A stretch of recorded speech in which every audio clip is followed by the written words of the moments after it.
Բարի օր, եթերում օպերատիվ ժամն է, այս թողարկման մեջ կարող եք դիտել։ Ընտրակաշարքի վերաբերյալ հաղորդումներ են ուղարկվել հակակոռուպցիոն կոմիտե, ներքին գործերի նախարարն աշխատանքային խորհրդակցություն է անցկացրել։ Քննարկվել են ծառայության արդյունավետության բարձրացմանն ուղղված հարցեր, փրկարար ծառայության տնօրենն աշխատանքային այցով Տավուշի մարզում էր։ Քրեական ոստիկանները զանգերի անօրինական տերմինացիայի միջոցով ստվերային եկամուտներ ստացող խումբ են բացահայտել։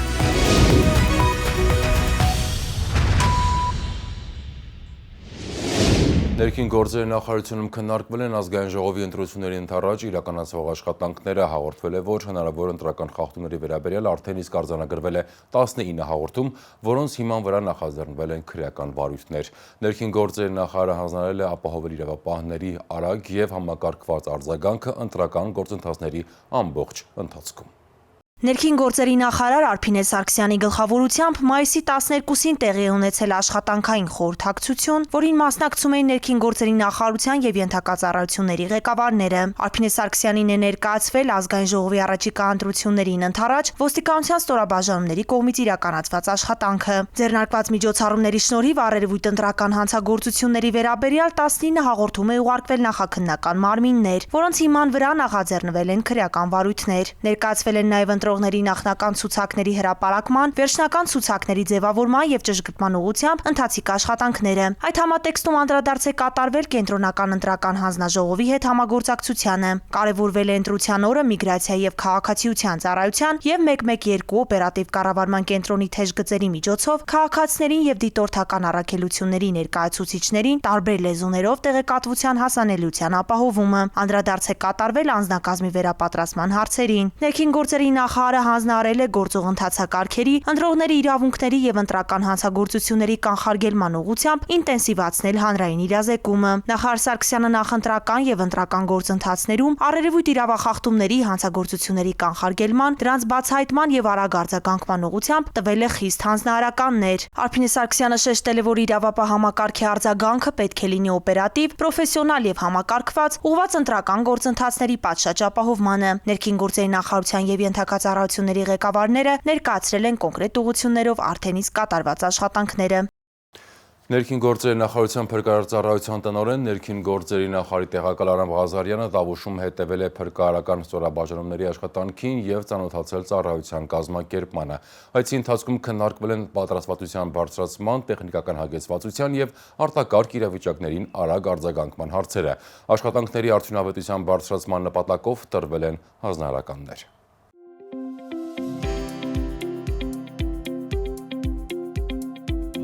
Մայիսի 7-ից 8-ը ներքին գործերի նախարարության փրկարար ծառայության տնօրեն ներքին գործերի նախարարի տեղակալ Արամ Ղազարյանը աշխատանքային այցով Տավուշի մարզում էր։ Փրկարար ծառայության տնօրենը հանդիպել է Տավուշի մարզային փրկարարական վարչության հրշեջ փրկարարական ջոկատների, ինչպես նաև քաղաքացիական պաշտպանության ուժերի հավաքական կենտրոնի հատուկ օբյեկտների պահպանության խմբերի անձնակազմերի հետ, ծանոթացել ստորաբաժանումների պատրաստվածությանը, տեխնիկական հագեցվածությանն ու առկա խնդիրներին։ Քննարկվել են ծառայության արդյունավետության բարձրացմանն ու աշխատանքային պայմանների բարելավմանն առնչվող հարցեր, ընդգծվել է հատուկ օբյեկտների պահպանության կարևորությունը, որպես հանրային անվտանգության ապահովման եւ հնարավոր արտակարգ իրավիճակների կանխարգելման կարևոր բաղադրիչ։ Երկօրյա այցի ընթացքում Արամ Ղազարյանը Տավուշի մարզում այցելել է նաև հրշեջ փրկարարական ստորաբաժանումներ, ծանոթացել շենքային եւ գույքային պայմաններին, ծառայության կազմակերպմանը։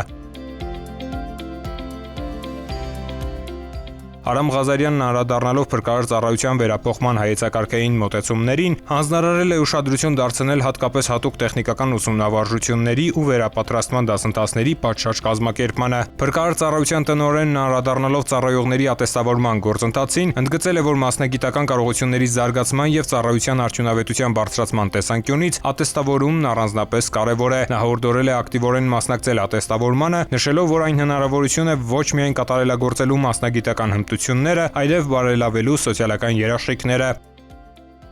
Քննարկվել են նաև ծառայության արդյունավետության բարձրացմանը, անձնակազմի մասնագիտական կարողությունների զարգացմանն ու անվտանգ աշխատանքային միջավայրի ապահովմանը վերաբերող հարցեր։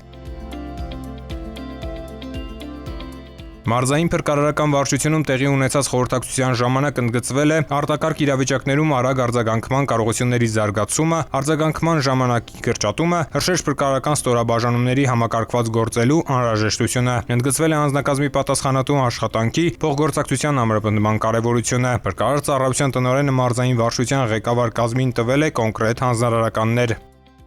Ղարաբաղից տեղահանված անձ, ունես փախստականի կարգավիճակ եւ ուզում ես ձեռք բերել Հայաստանի Հանրապետության քաղաքացիություն, ուրեմն շարունակիր դիտել տեսանյութը։ Այս թվային հարթակը ստեղծված է, որպիսի գործընթացը լինի հնարավորինս հարմար։ Համակարգն առաջարկում է գրանցման 4 ընթացակարգ։ Փախստական տարբերակն ընտրում ես, եթե Ղարաբաղից տեղահանված անձ ես, չունես որևէ երկրի քաղաքացիություն եւ ունես 070 ծածկագրով անձնագիր։ Պահանջվող տվյալները լրացնելուց հետո էլեկտրոնային հասցեին կստանաս հղում։ Ինչից հետո պետք է անցնել այդ հղումով, գցել անձնագրի սկանավորված տարբերակը PDF ֆորմատով եւ ավարտել գրանցման գործընթացը, մուտք գործել համակարգ, սեղմել նոր հայտ կոճակը։ Հայտը լրացնելիս հետևիր ուղեցույցին։ Հերթականությամբ գցելով պահանջվող փաստաթղթերն ու լրացնելով անհրաժեշտ դաշտերը։ Հայտն ուղարկելուց հետո այն կհայտնվի նախնական վարույթ կարգավիճակում։ 21 օրվա ընթացքում էլեկտրոնային հասցեին կստանաս ծանուցում հայտի շտկման կամ հաստատման մասին։ Շտկման պահանջը չկատարելու դեպքում հայտը կմերժվի։ Փախստականների համար ծառայությունն անվճար է։ Հաստատումից հետո դու հնարավորություն կունենաս ընտրելու այցի օրը, վայրը եւ ժամը։ Այցելության ընթացքում կստուգվի ներկայացված տվյալների ճշտությունը եւ փաստաթղթերի վավերականությունը։ Այցից հետո 90 օրվա ընթացքում էլեկտրոնային փոստի միջոցով կծանուցվի քաղաքացիության շնորհման կամ մերժման մասին։ Քաղաքացիության շնորհման մասին ծանուցումը ստանալուց հետո անհրաժեշտ է ներկայանալ Ներքին գործերի նախարարության միգրացիայի եւ քաղաքացիության ծառայություն անձնագրավորվելու նպատակով։ Օտարերկրացի տարբերակն ընտրում ես, եթե Ղարաբաղից տեղահանված անձ ես, բայց ունես այլ երկրի քաղաքացիություն։ Որպես օտարերկրացի, գրանցման ընթացակարգը գրեթե նույնն է։ Սակայն տվյալ դեպքում ծառայության համար պետական տուրքը կազմում է 50,000 դրամ։ Հայաստանի Հանրապետության քաղաքացիության ստացումն այժմ ավելի պարզ է եւ հասանելի ցանկացած վայրից, ցանկացած պահի։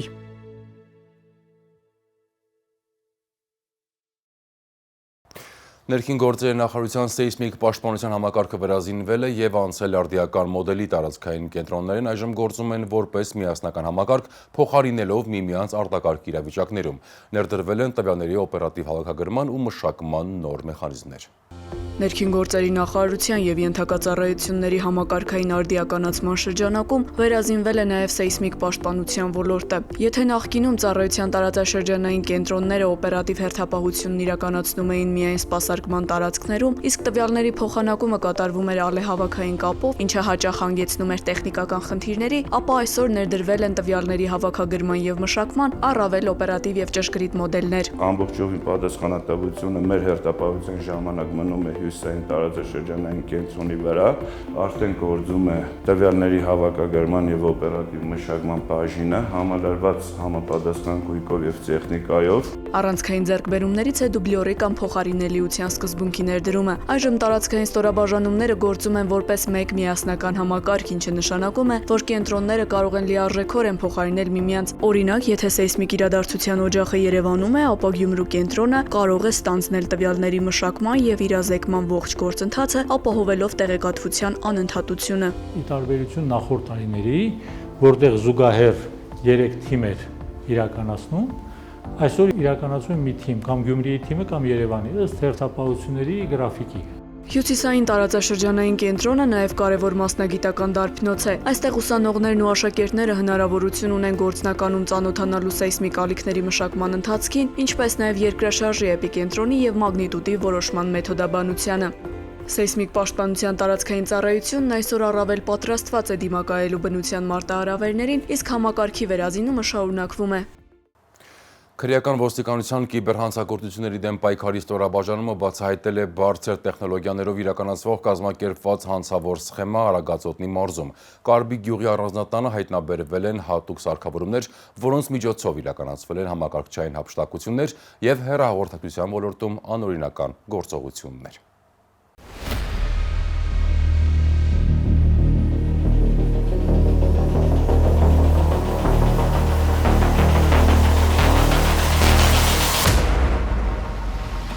Քրեական ոստիկանության գլխավոր վարչության կիբերհանցագործությունների դեմ պայքարի վարչության ծառայողները իրացնելով ստացված օպերատիվ տվյալները բացահայտել են բարձր տեխնոլոգիաների կիրառմամբ իրականացվող հերթական հանցավոր գործունեությունը։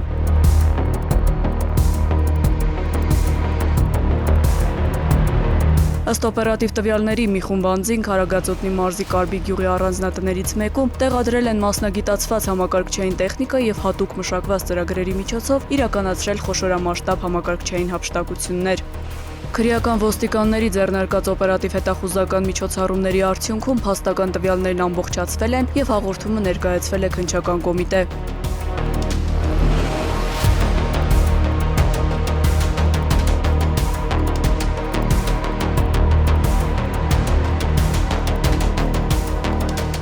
Ապրիլի 29-ին դատարանի որոշմամբ քրեական ոստիկանության և քննչական կոմիտեի ծառայողները նշված առանձնատանը իրականացրել են խուզարկություն, հայտնաբերվել և առգրավվել են հանցանքի գործիք տեխնիկական միջոցները, այդ թվում համակարգչային տեխնիկան, բջջային հեռախոսներն ու ենթադրյալ հանցավոր գործունեության մեջ օգտագործվող այլ սարքավորումներ։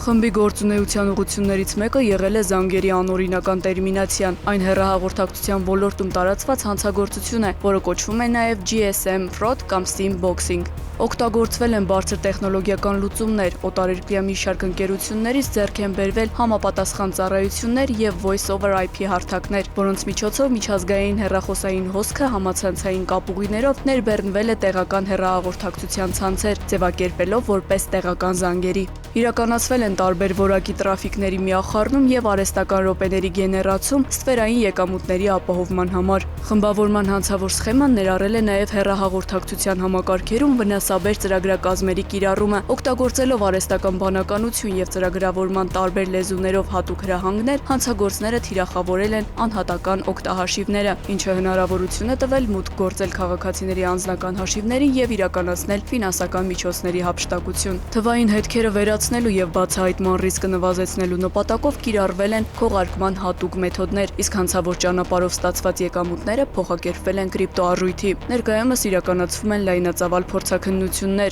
նախաքննությունը շարունակվում է։ 112 բարև ձեզ, լսում եմ։ 112 լսում եմ ձեզ։ Քաղաքը նշեք։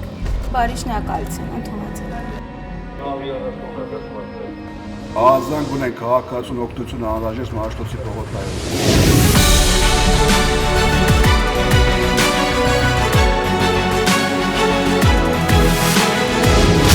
112 մեկ զանգ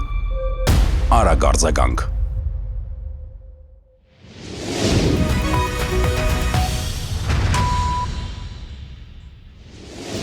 Մենք վերադարձանք և շարունակում ենք թողարկումը։ Անցնող շաբաթը ներառել է մի շարք քրեական դեպքեր, որոնց բացահայտմամբ զբաղվել են իրավապահ մարմինները։ Ստեփանավանում ալկոհոլի ազդեցության տակ տեղի ունեցած վիճաբանությունը վերածվել է բռնության, ինչի հետևանքով 2 անձ ձերբակալվել են։ Սիսիանում էլ անչափահասների մասնակցությամբ բռնության և նվաստացման դեպք է արձանագրվել, որի առնչությամբ նյութերը փոխանցվել են քննչական մարմիններին։ Անցնող շաբաթվա քրեական քրոնիկոն առաջարկում եմ դիտել մեկ տեսաշարով։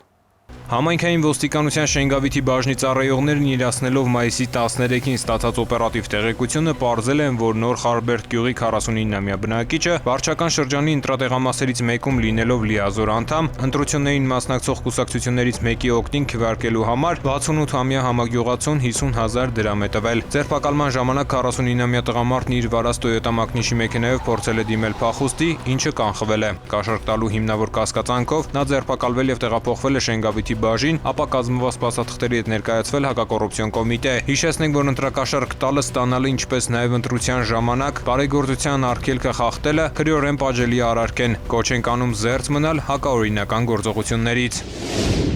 Մայիսի 11-ին տեղեկություններ են ստացվել, որ նախորդ օրը ժամը 17-ի սահմաններում Ստեփանավան քաղաքի բնակիչ 3 տղամարդկանց միջև Գյուլաքարակ համայնքում գործող ռեստորաններից մեկում վիճաբանություն է տեղի ունեցել։ Պարզվել է, որ ալկոհոլ օգտագործելուց հետո 45 եւ 44 տարեկան տղամարդիկ վիճաբանել են համակարգացու հետ, ձեռքերով հարվածներ հասցրել նրան, պատճառելով մարմնական վնասվածքներ։ Տղամարդիկ հայտնաբերվել եւ անմիջականորեն ծագած հիմնավոր կասկածի հիմքով ձերբակալվել են։ Նրանք կազմված փաստաթղթերի հետ ներկայացվել են Ստեփանավանի քննչական բաժին, ձեռնվել է քրեական վարույթ, հանգամանքները պարզվում են։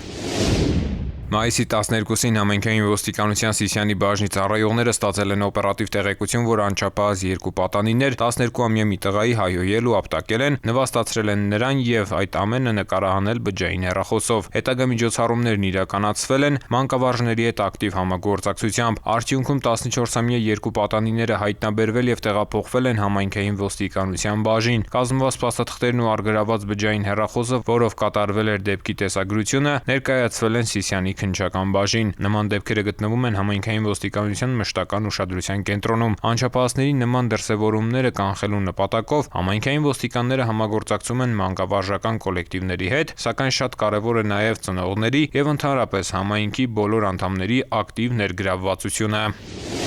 Մայիսի 11-ին համացանցում տարածվել էր տեսանյութ, որտեղ երևում էր, թե ինչպես է ՎԱԶ-2121 մագնիշի ավտոմեքենայի վարորդը շանը մեքենային կապած վարում, կենթանու նկատմամբ դրսևորելով դաժան վերաբերմունք։ Համայնքային ոստիկանության Արմավիրի բաժնի ծառայողների ձեռնարկած միջոցառումների շնորհիվ պարզվել է վարորդի ինքնությունը։ Նույն օրը Արտաշար գյուղի բնակիչ 45-ամյա տղամարդը հայտնաբերվել, ձերբակալվել եւ տեղափոխվել է համայնքային ոստիկանության Արմավիրի բաժին, որտեղ խոստովանել է արարքը։ Ավտոմեքենան տեղափոխվել է հատուկ պահպանվող տարածք, տղամարդը եւ կազմված փաստաթղթերը ներկայացվել են նախաքննական մարմին։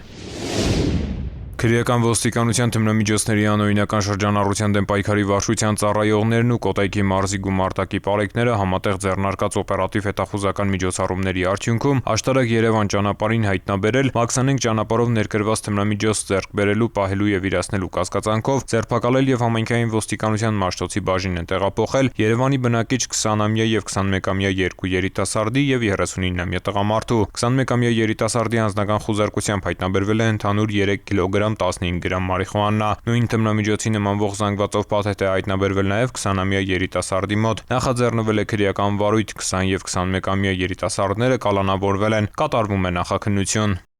Գործարկվել է ներքին գործերի նախարարության ոստիկանության պաշտոնական նոր կայքը police.mia.gov.am-ը։ Ժամանակակից սկզբունքներով եռալեզու կայքը համապատասխանում է Հայաստանի Հանրապետության հանրային ծառայությունների թվայնացման սկզբունքներին, գործում է անպայման տիրույթում, արագագործ է եւ ծավալուն։ Տեխնիկական լուծումների արդյունքում կայքում գործում է նաեւ Եվրոպական միության ստանդարտներին համապատասխան ալգորիթմ, որի շնորհիվ այն հասանելի է նաեւ սահմանափակ կարողություններ ունեցող անձանց։ Կայքը հասանելի կլինի որոնման տարբեր համակարգերով, այլ երկրներում, ինչպես նաև հարմարեցված է տարբեր սարքավորումների էկրանների չափերին։ police.mia.gov.am-ը համահունչ է ներքին գործերի նախարարության ոստիկանության օպերատիվ գործառույթներին։ Ներքին գործերի նախարարությունը հայտարարում է ընդունելություն ոստիկանության գվարդիայի կրտսեր խմբում ծառայությունը հնարավորություն է տալիս ունենալ կայուն աշխատանք, մասնագիտական աճ եւ նպաստել երկրի ներքին անվտանգության ապահովմանը։ Դիմել կարող են 18 տարին լրացած Հայաստանի Հանրապետության քաղաքացիները, ովքեր ունեն առնվազն միջնակարգ կրթություն, անցել են պարտադիր զինվորական ծառայություն եւ համապատասխանում են ֆիզիկական ու առողջական պահանջներին։ Ծառայությունն ապահովում է մրցունակ աշխատավարձ, առողջության ապահովագրություն եւ առաջխաղացման հնարավորություն։ Փաստաթղթերը ընդունվում են մայիսի 1-ից աշխատանքային օրերին ներքին գործերի նախարարության ոստիկանության գվարդիայում Դավիթ Հաշեն 2-րդ թաղամաս 62 կոտորակ 26 հասցեում։ Շաբաթվա կարևորները այսքանն էին, ես ձեզ հրաժեշտ եմ տալիս, հաջողություն։